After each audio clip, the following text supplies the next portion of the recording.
About me as a person, it's very difficult to describe me. I don't think I've ever had to do that before. I enjoy life, and anything it throws at me, I'll try. When I make a friend, they're like gold to me. I'm very exacting, but I'm just thankful it's when I'm trying to do some good. Because I would imagine that if I was trying to do some harm, Rottweiler isn't the word. I just don't give in. I don't know. I would say that I'm probably quite a laid-back person, yet quite outgoing. I quite like socialising and talking to people. Some of my friends might say I suffer from verbal diarrhoea quite a lot, because if there's a silence in the room, I'll probably be the one to break it. Someone said to me the other day that I'm a very happy person and I've made a difference to their life. Hello. And he said I was like a snowdrop coming out the ice. And to see that beautiful snowdrop, he said it cheered his heart. Then he referred to me as a firefly because he can never find me. He said, and you go to touch this beautiful firefly and she's gone again. She just flies off. He said, because everybody wants you because you're a firefly. And they want to warm their hands on the heat of your soul, he said. And he said, nobody can ever catch you. It was an older man, of course, you know.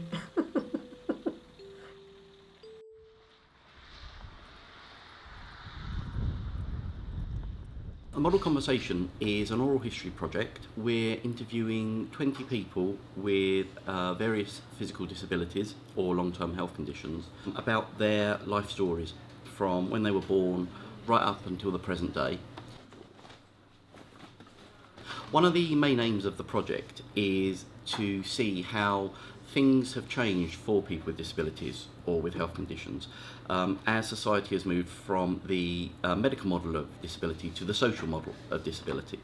And briefly, the medical model was something that was prevalent up until the 1970s, the 1980s, which said basically that if you have a disability, there is something wrong with you that medicine will treat or cure.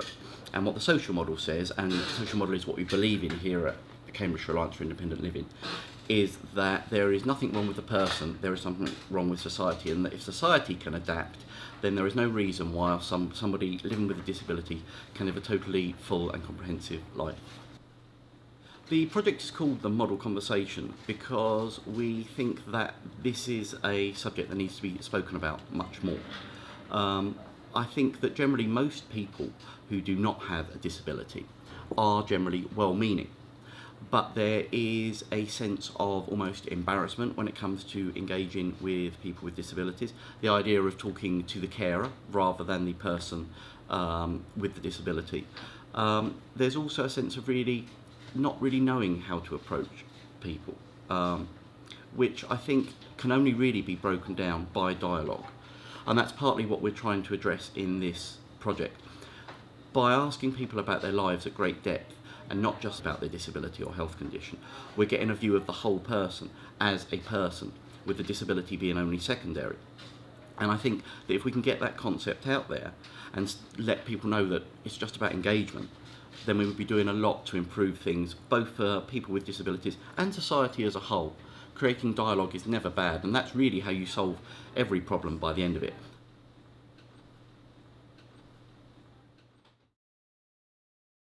My name's Audrey, Mrs. Audrey Brown. I'm still Mrs. I'm married a wonderful man, my late husband. I absolutely adored him, and he did me. We were soulmates. I've got 2 sons who I'm really proud of. I suppose my passions are life. I will try anything. Some people very often say to me, Audrey, you're amazing. I'm not. What is amazing about living a life? I was born perfectly formed. I reached the age of 2, and by accident I had a thump in the shoulder blade, and it activated a tuberculosis abscess. I was put into hospital on a frame, completely fastened down, so all I could do was move my arms and my head side to side. And I was there for 5.5 years. The vertebrae were eaten away, the 3, and then they had to teach me to stand and walk, and for quite a while I had to wear a reinforced leather support, which went all the way down to the bottom of the bottom and top of my head, and it held me, you know, with the collar around and round my armpits and my groin. But apparently I don't remember a day of it, possibly because it traumatised me too much.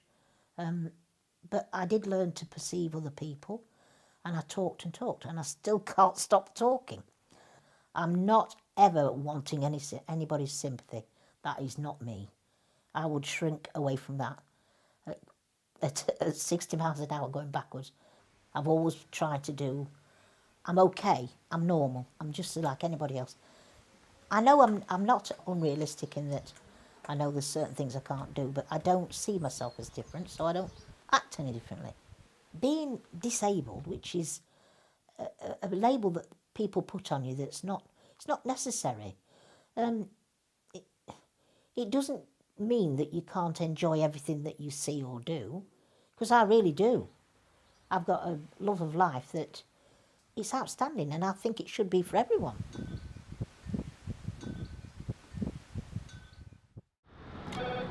Good afternoon, Patworth Trust. My name is Barbara Harrison, and I volunteer in various capacities. I do Saxon Gate Monday 9 till 5 or 9 till 10, whatever I'm needed, and that's admin, plus helping people with their coats that are paralysed and in the toilets, making them a drink. I'll do anything to help them. I work at Addenbrooke's Hospital, counselling amputees. I do trauma counselling, psychology. I like to do a variation because I'm the sort of person, I like to run at 100 miles an hour. Even though I can't run, I can run in my mind. And then when I drop down dead, at least I'll have had a good time. I consider myself thoroughly lucky because I took control of my disability. I was so fed up with people calling me peg leg, then I had to beat them up or trip them up, you know. And I was getting really angry with this. I thought, whew. And I thought, I just want to look like a normal girl. So when I was 14, I decided to go have my leg amputated. So I told the doctor, to whom I was friends with, and fabulous man. And so I walked up the hospital with my case and went in and had my leg amputated. People said to me, do you go to bed in your leg? Do you wear this? I go, why? Does it worry you? I watch people come into where I work and they lower their eyes because they're embarrassed by some of the people I work with. And they all come round my desk and I make them all laugh. What am I like? What are you like? I make them happy because that's what life's about. They're people. They are normal people. They have a heart, they have blood, they live like us. Their bodies are just not the same. But that doesn't mean they don't love, they don't care, they don't cry. And we should be treating everyone the same. And by doing that, we will make them realise that they can do more for themselves than they can. Thank you for your help, Barbara. I'd appreciate it. That's all right. Any time, young man. They help me. Because if I didn't do what I do, what would I do? Nothing. I'd be nobody. So what I do makes me feel better. By helping people, I get a lot out of it. It makes me a person. Else I'd be nobody. And I love the fame. I guess people would say I'm a positive person. I guess most people would say that. I'm enjoying life most days. Cambridge is a town I love, and I think there's a lot of people here that I get on with really well because of the kind of values Cambridge has and the kind of values I have, I suppose. Your cerebral guardian reading types around here more than average, and that's me as well. So I find it's easy to make friends here. Yeah, that's probably the most important thing about my life really is my friends, and I feel very lucky to have so many really good friends. Yeah, I really do. My best friend was was here a couple of weeks ago, and he said, "How would I sum you up in 2 words, Mark?" And he said, "Crippled faggot." Talking about political correctness, yeah. But when I was diagnosed with MS, I was doing a master's degree. I was in Canada. Oh, I had an appalling time in Canada with doctors, appalling. And the neurologist I saw said, "I want you to go to a clinic and have a test." I said, "Can you tell me what you think might be wrong with me?" And he said, "No, I don't want to say anything yet. I just want you to go to this clinic." And over the sign it said, "Multiple sclerosis clinic." And that was the first that was how I found out that I might have MS when I was 26. So it was just unbelievable. Yeah. I think I didn't want to accept it myself that I had MS, and I think I genuinely believed that MS was something that I could make go away if I handled it properly. My experience in the last 10 years has been a lot better. I've got an excellent GP here. I had a good neurologist who's unfortunately moved. I don't know whether that's just things have got better in the last 10 years, or if I'm back in England, if I'm less paranoid. I remember when I was in hospital when I was really depressed in 2001, just being really frightened of the doctors and saying to one physiotherapist that "I trust you," which is quite, you deconstruct that statement, it shows you how I felt about everybody else, doesn't it? Generally speaking, I find with the general public, people are extremely kind, helpful, obliging. It is one of the bizarre upsides of being a disabled person is you get to see the best of people most of the time. I'm Warren Wilson, and I'm 25 and live in Ely.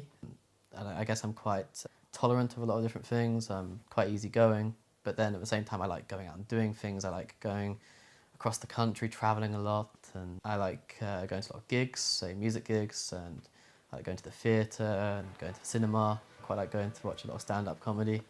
I guess I've got quite a few different varied interests. I could be quite introspective sometimes. I could probably think about things perhaps quite deeply sometimes. On the whole, I would say quite a cheery person. I enjoy a laugh, but then I really love art that's made by really sort of melancholy souls. The first time I became aware that I guess my sight was deteriorating was around about the time of my 19th birthday. And that was the first time I was told that I could go blind. And that moment was really difficult to take in. I guess the conclusion I came to was that, I don't know, it's very cheesy, but I guess life is very precious. And I think from that point onwards, I realised that it's best to look forwards and cherish everything there is about what you've got, whether it's a sunny day or whether it's even the sound of the rain hitting the windows or this, that, the other. It's very idealistic and airy-fairy and dreamy, but I guess it's what helped me very quickly move on emotionally. I remember at the hospital there's someone, I'm not sure the official title of her position, but she's an eyesight liaison officer or something like this. And she was able to help with, I guess, the next steps, what you do next. And she was able to help me with a lot of the really boring bureaucratic stuff, like applying for benefits that you're entitled to. She was also able to put me in touch with the local charity for the blind campsite, where I was able to learn to use a computer, again, learn to touch type, use screen reading software. And I even surprised myself how quickly I managed to seem to get to grips with that. I started working for Campsite after I'd finished university. I'm a fundraiser there, and the role really encompasses a lot more than that. The job title is fundraising ambassador, and I do talks in schools and do talks to different companies, different, say, social groups like the National Citizenship Service. I would say a lot of people struggle to imagine someone with a visual impairment maybe having quite a pleasant life, just living like everyone else. I guess if in any way I would like to make a difference, no matter how large or small, I guess I'd like to think that explaining to people what my experience of sight loss is like and how I feel living with a visual impairment is, hopefully that will improve the way society views visually impaired people.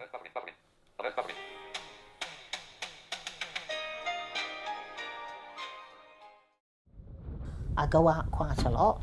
While ever I can get about on my scooter, which I desperately need now. I don't want to be on my own. That's probably why I go out so much. I do go quite often. I'm like most women, I like shopping for clothing. And of course I love to go to the theatre in the evening. But that hasn't been so easy. It's all this thing about being independent. I just will not give up. Right, here we are. And shopping generally, I tend to take the long way round. If you're on a busy shopping day, I will get out of the way, but most people don't even see me sometimes. I've had people walking towards me and I've stopped because I can't go either way due to public around me. And I've had them nearly sit on me because they've got the mobile on or they're just not concentrating. You see, I relate mine to somebody who's got like a pushchair, if they've got a child in it. It's not that, we shouldn't be regarded as a problem because it's a normal thing. And I'm certainly not going to give up shopping because, well, I think that would be the end of me, truly. Some shops are totally inaccessible. And I just think, well, your loss, because I've got to the point in life where I can afford certain things now and I'll go and spend my money elsewhere. I started going to the Arts Theatre when I first moved to Cambridge, and the Arts Theatre, in my experience, having been to theatres up and down the country, is one of the easiest to access. But I went along for a couple of years or so without a problem. And one night I went, and a lady came across from the theatre, and she then explained that apparently an elderly gentleman had purchased a very large scooter. He apparently lost control of this thing and hit the back of a seat, which the lady sat in the seat had been in the hospital recently, and it caused a scene. So the policy was changed, and they were then telling me I would no longer be allowed to go in with my scooter. I said to her, I understand your problem, but how does that include me? I haven't done anything. So the unfairness of it was terrible. So we're at the point where we're in consultation, and I'm hopeful. I want to come back without any unpleasantness. But I said, trust me, if this doesn't work, I won't give up. I truly won't give up. I don't care who I speak to, I've even rung the government departments on communications before, and they've said, yes, they are breaking the law, but unless you do this, this and this, and then you go to law, it's a nonsense. Why should the law be accessible to some and not to others? And in that instance, that's where I say to you about the disabilities and things that have changed. In a way, they're still the same. Because people can write laws and they can make rules and regulations. But people with money and people with minds good enough to do it, they will sideline that. And they still do. My mum used to go to charity shops and buy clothes off market stalls cheap because she couldn't afford to buy us clothes, and she'd cut them all down and make us beautiful dresses. She'd get old jumpers, unravel them, and she'd knit without a pattern, and she was partially sighted, my mother, and I used to watch her and then I helped her, and I used to do that. I was born in Northern Ireland and I lived in Cady. When I was born they said I was going to die. And in those days, they left you in a cot overnight. If you survived to the morning, they would help you. If you didn't, then you were dead. I weighed 5 pounds and I was severely disabled in their eyes in Northern Ireland. And they hadn't seen disabilities like mine before. it was congenital deformities, and they were not sure how it all happened, because in 1950 they didn't know about things like that. They didn't think I'd ever be able to walk or survive or do anything for myself, so basically I was a waste of space. Because I was alive in the morning, they decided to feed me, and then eventually they let Mum take me home, but they kept saying to Mum, "Oh, she'll never walk, ever," and my mum said, "No, I don't have failures, ever." You see, when I got married 44 years ago, I waited 4.5 years to have children because I went to see 2 genetic counsellors because I wasn't sure if it was hereditary, because I didn't want to have children and if they were going to be deformed, because they could have been worse than I was. Well, one, it was a congenital deformity, and also my mother tried to abort me. What happened was she was pregnant in 1950. She wasn't married. My father's family were Catholics, and she was a Jewish lady, my mother, and he was a Catholic. It was horrendous. So she didn't want me, so she tried to abort me, and that's why my deformities were bad. But it didn't work. She took gin and all that lot like they did in those days, and laxative pills, which was supposed to make your bowel work and make you abort and all that, but it didn't work. So, but I never told her I knew, never, because I didn't want to hurt her. But it meant that I could have children and that they wouldn't be born deformed. So I decided to have my daughter, and then 3 years later I had my son. And they were perfectly normal, naughty like children are. But I loved them to bits, you know. That's what's going to happen now. We're going to have more and more people with disabilities because of society. When they're getting old, they will all have some form of a disability. And that's why we have to accept it and get on with it. Pull our finger out and sort it. Not sit around and going, "That's not going to happen." Rose-coloured glasses off, and accept it and get on with it and help each other. That's the only way. If the first question people ask me is, "Why are you in a wheelchair?" that rubs me the wrong way. The way you feel about your lot in life can fluctuate. There are many things about my life that I enjoy, and there are some things about my life that piss me off, and there are some things about my life that I don't want to think about very much because they just make me very sad. In general, I'm enjoying life, and I'm enjoying being alive and all the things that every day affords as an experience, I suppose. The way I feel about music itself, I mean, my relationship to it has had to change because of physical limitations. I don't allow myself to think about it in depth much because it's just, I can't look it in the face really.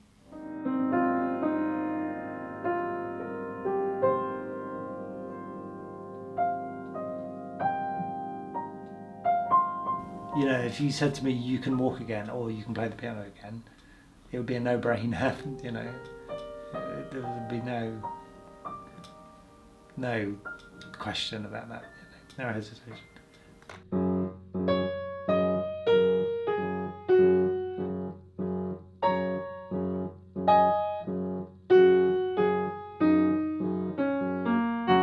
I love my job. Just a wonderful opportunity to relate one-on-one to a child and get them motivated and get them enjoying what they're doing, connecting with the music. It's fantastic.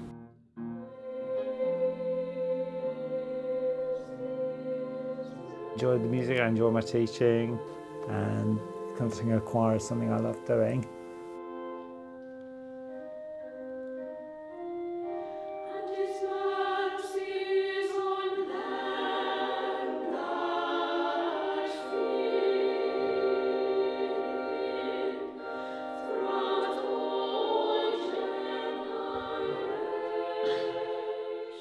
I just get so much enjoyment and satisfaction from music.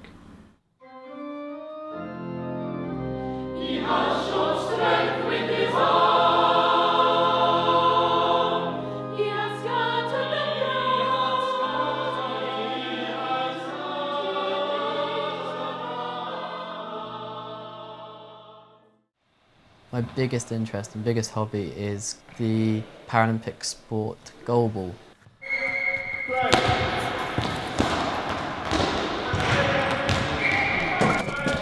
I love that sport so much. You put shades over your eyes and you throw this ball from one end to the other. Well, I think my favourite thing about goalball is probably the social side of it.